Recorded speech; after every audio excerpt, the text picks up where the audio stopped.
Hi everyone, I'm Jasrina Arshad. Welcome to Be Inspired with PurelyB, your guide to living healthy in Asia, where we have real conversations with experts and personalities on how to maintain a healthy lifestyle. In this episode, we're going to talk about a topic that I know a lot of you have a love-hate relationship with. I know I do. I'm talking about traveling. Apart from the obvious time spent, traveling can set us back in more ways than one. Dehydration, exhaustion, affecting our regular eating and fitness regime. So what can we do to maintain a fit and healthy lifestyle whilst we're traveling? How can we stop ourselves going into holiday mode just because we're no longer in the comfort of our own home?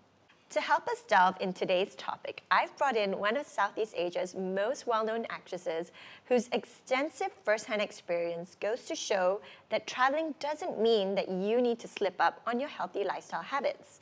And if that's not enough motivation, she's also pregnant. With over 2 successful decades in the modeling and acting industry, Carmen Soo is one of the region's most sought-after names. Starring alongside the likes of Jackie Chan and Aaron Kwok, she is an award-winning actress playing roles in theatre, films, and drama series. In high demand across the Philippines, Malaysia, and Singapore, traveling has become an essential part of Carmen's career, even as an expecting mother now 7 months pregnant. On top of a hectic schedule as an accomplished actress, model, and recently writer, Carmen maintains a healthy lifestyle to ensure she's always in the best condition she can be. Hi Carmen, I'm so happy you could make it on our show. Thank you for having me. So firstly, congratulations on your pregnancy. You're absolutely glowing, which you always are, but even more so now. And you're 7 months pregnant, is that right? That's right. Yes, it's been quite a learning experience going through the different trimesters. I've just hit my third and last trimester, so just learning a lot of new things as we go along. It's been really exciting, actually. So give our viewers a typical day in the life of Carmen Soo. What do you get up to on a daily basis? Okay, so pre-pregnancy. Hey, let's do a pre and post-pregnancy. Yes. There was one time for a few years straight, I was actually living out of a suitcase and basically just removing things from my bag and putting things in and just learning script and grabbing naps in between. So, of course, I had to learn the hard way and, fall ill, be admitted to the hospital. Wow. Yeah, I lost a lot of weight. I have to go through all that in order to have a wake-up call and realize that it's really not worth it because there's only so much your body can take. Now that I'm pregnant, of course, it's a different thing altogether. Yes, of course. And basically eating well is priority because, of course, we know that if you miss giving nutrients when your baby is growing, you can't actually make that up when the baby comes out. Yeah, so that's really, really important, and getting enough rest. And yeah, there was one time on set I was pregnant already. I couldn't tell anyone. I was only 2 months pregnant, and I almost fainted because we probably all of us slept 4 hours, and we had to go back on set to finish this scene. And you probably hardly ate as well? Yeah, very little, and it was really hot, and we were standing outdoor with like a very heavy hairdo, and it really got to me, and I was like, I was gonna faint. I was probably 2 seconds away, and they say, "Cut, grab me." I grab onto my co-stars, like, hold me, I'm gonna fall down. So they, put me on the side, give me something sweet to drink, fan me, and after that, it was just like really like, okay, I can't do this anymore. Yeah, so, I think it's important to listen to your body. That's right. And then know when you reach your limit. Yes. And don't take a toll and don't burn yourself yes. out, especially when you're pregnant. Yes, of course. And I want to remember my pregnancy and that I have a healthy, happy one. Yeah. Not one that I'm constantly stressed out about. Am I doing things right? Am I being healthy enough? I want to enjoy it. Yeah, I agree. So you talked about, you prepare some of your own meals sometimes when you're traveling. So let's talk more about that and food, because that's a big part about maintaining a healthier lifestyle when you're not in the comfort of your own home. So what about airplane food? Well, in recent years, I have started requesting for vegetarian options, even though I'm not vegetarian. But I think that's I just think that when we travel, we don't eat enough fruits and vegetables. And I feel that just having that is usually much lighter, is easier to digest, and I don't feel too full or too, uncomfortable, especially we are seated for a long time. And one of the tips that I learned from Tun Mahathir, this was years ago, I read an interview of his, and someone asked him, how do you stay slim, when you go to so many events and functions like every day and you have to eat because they prepare something for you. So he said that don't stop eating when you're full, stop when you're no longer hungry. So I think that's a really good thing, especially when you're on the plane, especially like, you get, acid reflux and, you're not moving so much and not digesting well. So I don't necessarily need to finish the food, but I will keep like the bun or whatever that they have, or have a hot drink in between, just to make sure that I'm fed, and not stuff myself so much. And you don't get to the point where you're just so hungry and then you just binge eat. Yes, right? That's right. Like I was traveling just at 6 months, and I went to Düsseldorf and I went to Amsterdam, and it was a really long flight to London first before the transit. And thankfully, when I got to London, there were like some decent restaurants at the airport, and you never know if the flight got delayed, or you're sitting on the plane for like 2 hours before they have to take off, and then you're hungry and there's no food. So what I've been doing, especially now that I'm pregnant, is that I always buy food. Like I buy bananas, I buy packets of nuts, like oat crackers. Before you go to the airport. Yeah. Or at the airport. I just, when you're on transit. So I got like oatmeal porridge and some bananas and just grabbed them. And true enough, our flight was slightly delayed. We were stuck on the plane. I was just eating and basically eating a lot. Like I have to eat every 3 hours. So make sure that they are healthy, they're easy to digest, and it gives you energy. And I don't feel so weighed down by just so much meat or carbs. Yeah, so that's a really good thing that I've been practicing. Another thing is Benson and I have a habit that every time when we arrive anywhere, we always hit the supermarket. We will check out what kind of food they have, and that's where I stock up on yogurt, on bananas, fruits all that's the easy, foods. easy to carry with me, or like crackers, and make sure that my room always has food, and I always have them with me so that anytime I'm hangry, I don't have to interrupt this museum tour and I can just grab a bite. So that's really, very important. Making sure that you have your vitamins is also very important, to make sure that we are eating, enough for the baby. Another thing is, I cannot stress the importance of breakfast, especially when you're traveling. So when you stay in a hotel, even though if the hotel is very, very basic, I would just grab make sure that I have all my fruits and vegetables, juices, and make sure I have lots of them at breakfast, in case if I go somewhere.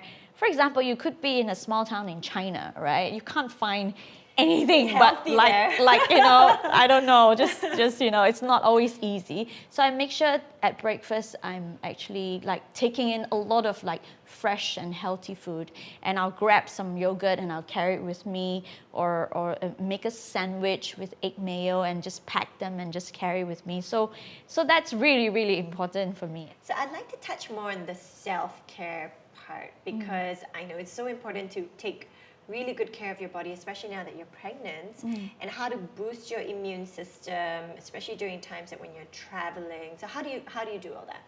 Well, firstly, I go to the doctor every time before I fly, and I get a fit to fly letter. Of course, that's really important, because there was once I forgot to bring. Thankfully, they let me on the plane. And I also do a blood test before I fly, so that the doctor will check what's missing in my body, like if I don't have enough vitamins, or for example, I'm not taking enough vitamin D, I have to take 2 instead of 1. So I make sure I have that. I also carry my blood test results everywhere I go, because in case I pass out, I go to the hospital. That's really smart. They can refer to it, and it's like, okay, I don't have to test you, this is you, right? Very well prepared. I'm also very aware about how the body heat of a pregnant woman is higher than normal. So when I walk too much, I make sure I take my breaks, make sure I cool down, and drink lots of water. So I also learned it's very important to take a lot of care when you're pregnant, when you're on the plane. So I bought compression stockings, and I don't eat so much, but I drink a lot of water. So that means I have to go make bathroom trips a lot, which is actually really good, because if I don't drink enough water, I'll just sleep throughout, which can be quite dangerous, because you can get deep vein thrombosis, DVT. Oh yeah, of course. Especially on the plane. yeah, and especially when you're pregnant. So what I do is, when I drink so much water, I keep having to go to the bathroom like every 2 hours or so. And then when I go there, then I'll use the washroom, and then I always stand at the back and do my stretching. And like this pregnant woman moving aside so that people can pass, and I'm like doing lunges up and down the aisles. doing all kinds of stretching so to make sure the blood is flowing, and then I'll go down and take naps again. Of course, that means not getting enough sleep on the plane, but that's okay. I mean, DVT is a very serious thing, and it could ruin your trip, and even when you come back, it could be very serious. You could have to go to do surgery, and it's actually life-threatening. So there's a lot of great tips that you shared, and you even mentioned about fitness, like going into a bit of a fitness regime on the plane. That's right. So how about just in general when you're traveling? How do you balance out, you don't have access to a gym and whatnot, how do you still make sure you exercise? And as you're pregnant, you also can't be moving a lot. That's so, right. Yeah, how do you balance it? It's actually interesting that when you're traveling, my husband Benson, he packs his gym stuff and he goes to the gym at the hotel, wherever we are. It's so disciplined. But I don't like gym workout. Yeah. You know, I like to swim, I like dancing, I like doing ballet. A variety, right? Yeah, like activity-based ones. But when we're traveling, we actually take a lot of public transport, and we actually walk a lot, doing all sightseeing. So that's really a lot of walking. Active movements already. Yeah, 8-10 hours of it. So that to me is my exercise.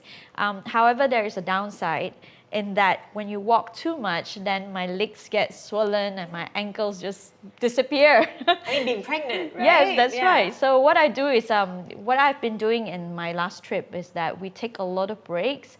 Every 2 hours or so, I will put my feet up, have like a drink, like a juice or a hot chocolate or something to warm up, and basically just relax my legs. So just learning to take breaks in between so that I could still go on. Yeah. And when I get home, I will soak my feet in some hot water in the bathtub in the hotel room and put my feet up. Another thing that I learned is that you're prone to having nosebleed when you are pregnant because your blood vessels has expanded, and it's even more prominent when you're in a cold weather. So having all this prepared and learning, I didn't know that until I had a major nosebleed and I didn't know what to do. But then basically having all this prepared and read up on what that needs to be done, then you just don't sort of waste like 2 hours stopping the nosebleed. So yeah, so those are the things taking that all the precautions. Yes. And just like we always go back to understanding your body. Yes, right? and listening to your body. Like there was one day it was 6 p.m. and we were meant to visit another location. I'm like, I just can't anymore. We just need to just go back and just sleep it off, and I feel better next day, because you don't want to fall sick when you're traveling. And that ruins everything. Yes, Yeah. that ruins everything. So I just learned to listen to my body. I'm pregnant, I'm growing a baby, I need to rest, and this is enough. Priority time. Yeah, that museum can wait till tomorrow. So that really helps, and helps to have a husband that's understanding as well, to like, okay, we'll do it another day. So, Yeah, no, I think that's very important. That's been so insightful. I felt like I've learned a lot from all your little travel experiences, pre and post pregnancy. But what would be the 3 main essential takeaways or tips that you would give to our viewers on traveling and even pre or post pregnancy? I think I would say the 3 important things that can apply to a person whether they're at home or traveling, pregnant or not. That is to drink lots of water, and you know, when you drink like coffee, tea, soft drinks, juices, it doesn't count as water. It's just water alone, so you have to drink a lot. Sometimes it's just full of sugar. Yes, Yeah. that's right, and it doesn't cure dehydration. Yeah, so that. Secondly is make sure you eat a lot of fruits and vegetables, natural food, as much as possible whenever you can. So I think it's really essential in preventing getting sick and making sure that you get your nutrients, and sometimes you end up in, you know, not so great places, and you probably just end up having the only thing decent to eat is instant noodles, for example. So whenever Which you is really bad. Yes, it's really bad. But sometimes that's the only decent thing, right? You're right. starving. Yeah, you're so- starving. And so whenever you have the chance to grab a fruit or to have a plate of vegetables, do it and load up on it. Yes, and the last one is, it's my personal favorite, nap whenever you can. I think it's I like that one. rest. Rest is so important. You know, those years when I was very busy, people will ask me, what's your hobby? Sleeping. I just got so uninteresting because I was constantly tired. And so rest is so important. Let your body and recuperate, and, re-energize. yeah, and sometimes it's as simple as just closing your eyes and just practicing deep breathing and just settling your mind and, you know, settling yourself before you continue on the rest of your day. So that's really important to me. Yeah, fantastic. So Carmen, it's been wonderful having you on our show. It's so nice chatting with you and to see you again. Yeah. Thank you so much for having me. Of course. And for those of you watching at home, I hope you find these tips handy for when you're traveling. No excuses. If an expectant working mother can do it, so can you. If you have any tips of your own to share on how to stay healthy when you're traveling, leave a comment below. We'd love to hear them. Don't forget to like us and follow us on our Facebook and our Instagram, and subscribe to our YouTube channel for more videos like these. Hop on over to PurelyB.com and subscribe to our e-newsletter for more inspiring tips on how to live healthy in Asia. Once again, thank you for watching Be Inspired with PurelyB. I'm Jasrina. I'll see you soon.